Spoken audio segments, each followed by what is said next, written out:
Nel nome del Padre, del Figlio e dello Spirito Santo. Amen. La pace sia con voi. E con il tuo spirito.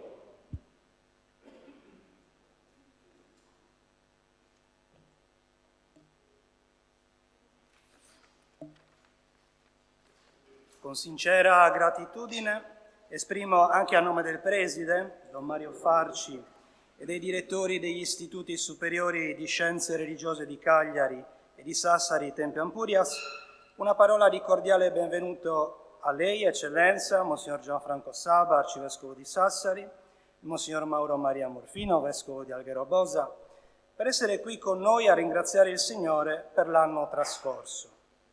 Una celebrazione che vede insieme riuniti la comunità del seminario, il corpo docente e gli alunni della facoltà e degli istituti superiori.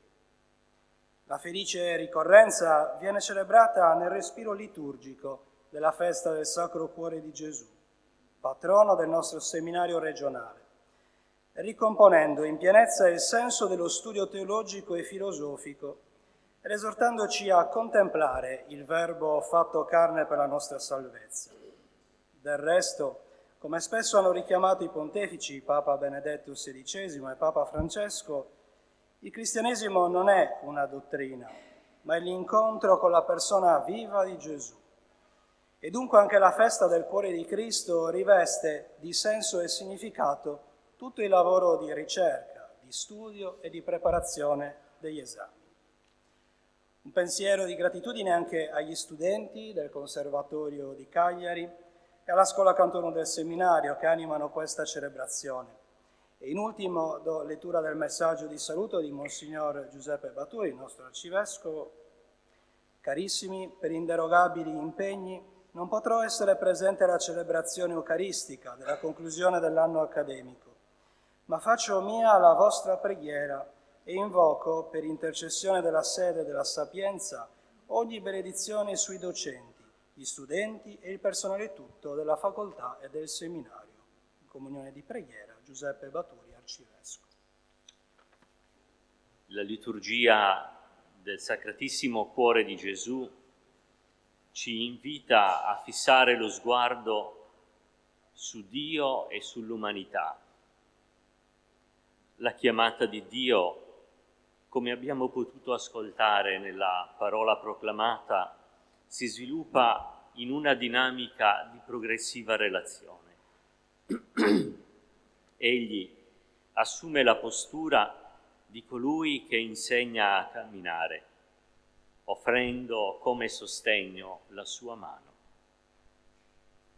Tuttavia, nonostante queste premure, talvolta Dio deve fare una amara constatazione, ma essi non compresero che avevo cura di loro. Nonostante l'amore riservato fosse segnato da gesti e azioni di profonda cura, la risposta di questo giovane ragazzo chiamato dall'Egitto è segnata dall'incomprensione. Ma ciò che colpisce è lo stile dello sguardo di Dio. È uno sguardo non di tipo analitico, è uno sguardo tenero, paterno, materno, innamorato e compassionevole. Non si configura secondo lo stile di un sociologo o di un antropologo freddo e distaccato. È un cuore nel quale la dimensione della compagnia e della presenza manifesta la partecipazione di Dio al cammino della creatura umana. È il mistero della partecipazione che trova il suo pieno compimento nel mistero dell'incarnazione. Dio svolge le sue attenzioni di cura verso un ragazzo segnato dalla debolezza e dalla fragilità, come lo descrive Osea. È rilevante osservare come l'infanzia di Israele non venga descritta con il lessico della magnificenza, della perfezione. Non emerge una personalità dotata di ogni forza e di tutte le energie. Dio si pone accanto perché egli cresca, perché apprenda a camminare, lo nutre. E ciò che egli desidera esprimere è che il suo cuore si commuove e il suo intimo freme di compassione. Le viscere, i sentimenti di Dio si riscaldano davanti alla creatura umana. Egli diviene quel nuovo rovetto al quale accostarsi, dal quale viene fuori il calore e la passione di Dio, cioè il suo amore. Il dispiacere di Dio, come l'autore biblico lo esprime, viene sconvolto dall'amore che distoglie ogni sua decisione di rovina e di distruzione. Segue così una sorta di confessione di fede sul mistero di Dio. L'ardore dell'ira non trova spazio perché sono Dio e non uomo. La venuta di Dio sarà segnata non dall'ira. In una società nella quale spesso si riflette sulla dimensione della guerra, della pace, del dialogo interreligioso, queste affermazioni hanno tanto da dire a ciascuno di noi. Vi è poi un altro atteggiamento di Dio. Mi chinai a Lui, così caro al principio alla tradizione ermeneutica dei Santi Padri, la syncatabasis di Dio. Così gli autori cristiani desiderano spiegare ai propri interlocutori che il Figlio di Dio ha realmente assunto la natura umana con la sua debolezza, ha rivestito una vera carne e non è solo figura di realtà future. È la comunicazione dello stesso mistero di amore che Dio progressivamente conduce al punto più elevato. Comprendere quale sia l'ampiezza, la lunghezza, l'altezza, la profondità. Conoscere l'amore di Cristo che supera ogni conoscenza e che è stato riversato nei nostri cuori. Non è un Dio che si autoprotegge e si allontana, ma che si riversa. Questo, ci ricorda San Giovanni Crisostomo, è il fatto più considerevole e carico di sorpresa, che il Figlio di Dio, pur essendo Dio, abbia voluto diventare uomo e degnarsi di scendere tanto quanto neppure la mente riesce a comprendere. Davanti a un così grande mistero vi è però anche il mistero dell'umana debolezza. Quali debolezze? La fame, la sete, la stanchezza, la tristezza, il turbamento, fino agli spasmi dell'agonia e della morte. Mentre Dio si curva sulla creatura umana, suscita però anche un altro movimento di elevazione, di invito, di chiamata. Volgeranno lo sguardo a colui che hanno trafitto. E così, come Israele, tratto dall'Egitto, anche la vicenda terrena di Gesù appare segnata dall'incomprensione umana, dalla fatica del cammino, da un esodo che comporta un prezzo da pagare. L'Evangelista Giovanni presenta i discepoli che seguirono il Maestro desiderosi di conoscere il volto di Dio. Più volte lo interrogarono e l'inquietudine di Filippo: Maestro, mostraci il Padre, ci basta. Chi ha visto me ha visto il Padre, risponde Gesù. La sua domanda e la risposta esprimono il desiderio e l'anelito nostro, della persona di ogni tempo, e l'anelito di tradizioni religiose e culturali che vanno ben oltre il momento storico e che provocano quindi una riflessione, un esercizio di contemplazione prolungato nel tempo e nelle culture. La solennità del Sacratissimo Cuore di Gesù esprime tramite un'icona particolare la sintesi del mistero che la storia della salvezza trasmette con il linguaggio dell'amore e della misericordia. Sottolineerei due aspetti. la passione e la croce come luogo della rivelazione. La creatura umana può toccare e vedere così l'amore invisibile. Il crocifisso resta il segno mistero dal quale sgorga la vita e la salvezza nei segni dell'acqua e del sangue. Acqua e sangue sono segni di vita, così come Cristo continua ad agire, Signore del tempo e della storia, il risorto, il vivente. Egli è il Dio della vita e desidera accompagnare perciò quest'umana creatura perché abbia la vita e l'abbia in abbondanza.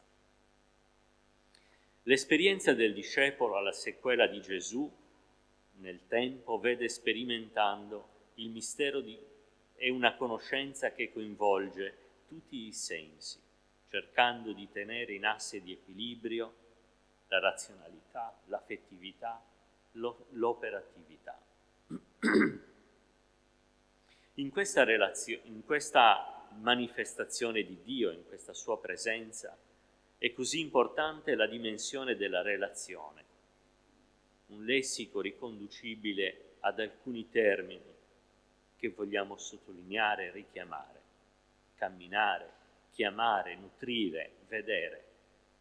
Sono proprietà che conducono oltre una semplice raffigurazione che oggettivizza in una immagine materiale. Trascende la sola sfera puramente materiale per condurre ad una dimensione che implica l'idea di persona in relazione. Nella festa odierna vediamo proprio il mistero di Dio, come ci ricorda il Concilio, che si intrattiene con la creatura umana. Se questo è il mistero di Dio, nella seconda lettura abbiamo anche ascoltato l'Apostolo dire che è il mistero della Chiesa, radunata nel segno della Santissima Trinità. Forse non troppo, in un tempo di conversione pastorale, di ripensamento delle strutture e di istituzioni educative, siamo chiamati a riscoprire questo mistero della Chiesa, la sua missione. Il Signore ci ha lasciato il grande dono dell'unione epiclettica tra Chiesa e Spirito. Talvolta noi rischiamo di correre la tentazione di generare una sorta di relazione ipostatica tra Chiesa, Cristo e Spirito. Questo blocca, questo rende più faticoso il cammino, perché restringe gli orizzonti di Dio che sono aperti verso tutti. Il Signore ci invita, sostenuti dalla sua luce, dalla pienezza della ricchezza di Cristo, verso una nuova coscienza, che Osea e Paolo suggeriscono come coscienza della chiamata, della vocazione ad annunciare il mistero. È la consapevolezza di essere stati amati dal Signore quando era fanciullo, oppure, come dice l'Apostolo, a me che sono l'infimo fra tutti i santi, è stata concessa questa grazia. In entrambe le situazioni l'iniziativa di Dio sviluppa un processo di vita che va oltre i calcoli e le premesse umane. Noi talvolta siamo tentati di fermarci sulle premesse oppure sull'agire passato. Dio invece proietta oltre, apre orizzonti più ampi e più larghi.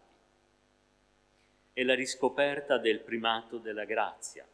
Per grazia di Dio sono quello che sono e la sua grazia in me non è stata vana.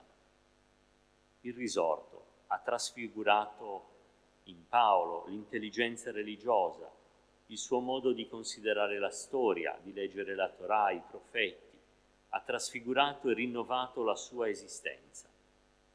Questa metafora dell'essere l'infimo e l'aborto, Sant'Ignazio di Antiochia la riprende scrivendo ai Romani dicendo: sono l'ultimo di tutti, sono un aborto, ma mi sarà concesso di essere qualcosa se raggiungerò Dio. Queste prospettive allargano l'orizzonte sia del ministero che del mistero della Chiesa, nell'ottica del mistero e non nell'ottica dell'essere qualcosa e qualcuno in questo mondo. Questo primato della grazia, di fronte a un neopelagianesimo ricorrente, ci apre a un senso di vigilanza, sia spirituale che intellettuale. La tentazione di entrare nel vortice dell'iperresponsabilità antropocentrica, che non tiene conto né della grazia di Cristo né dei limiti umani.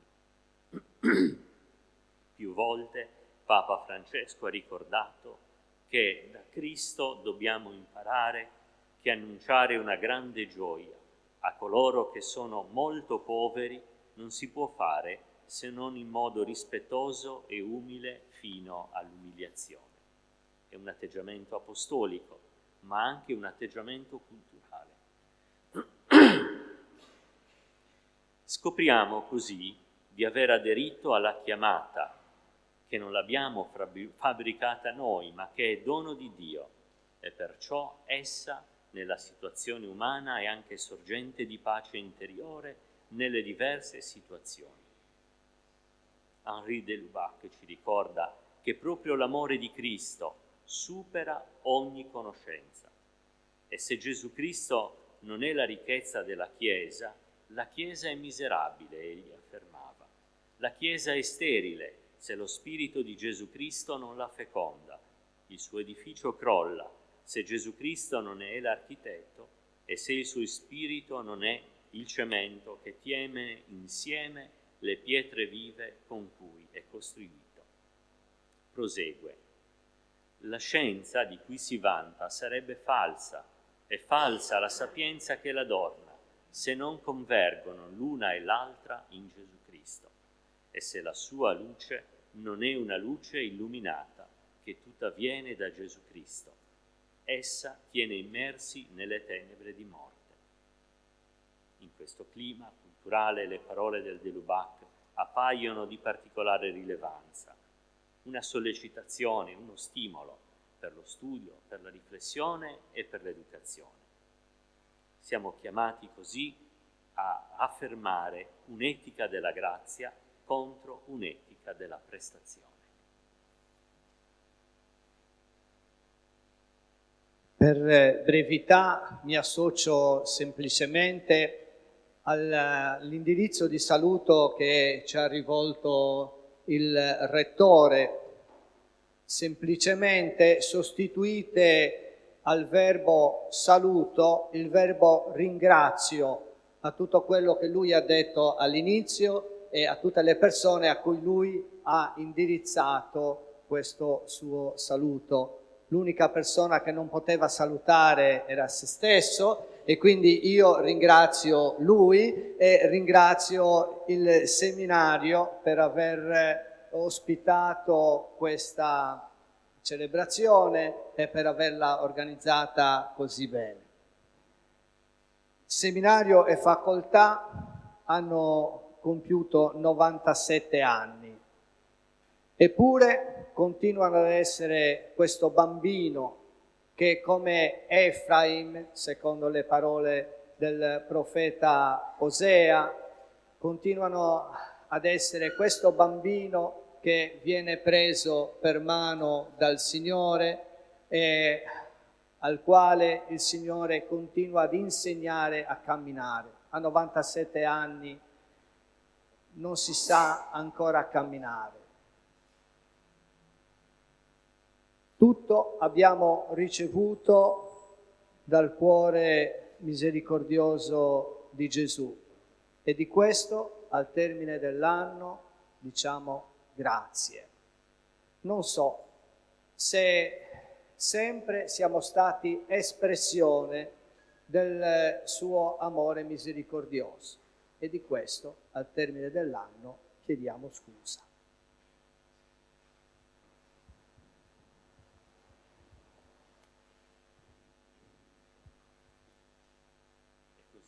La benedizione del Signore unisce tutti i ringraziamenti e li presenta alla Santissima Trinità perché ci accompagni nel nostro cammino. Grazie di cuore davvero a tutti. Chinate il capo per la benedizione.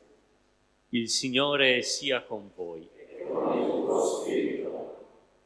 Dio, Padre di misericordia, che nella passione del suo Figlio ci ha dato il modello dell'amore, vi faccia gustare l'ineffabile dono della sua benedizione nell'umile servizio a Dio e ai fratelli. Amen. Possiate ottenere da Cristo il dono della vita eterna per la vostra fede nella sua morte salvifica. Amen. Voi che seguite l'esempio di umiltà lasciato da Cristo, possiate aver parte alla sua risurrezione. Amen. E la benedizione di Dio Onnipotente, Padre e Figlio e Spirito Santo discenda su di voi e con voi rimanga sempre. Amen. Glorificate il Signore con la vostra vita, andate in pace.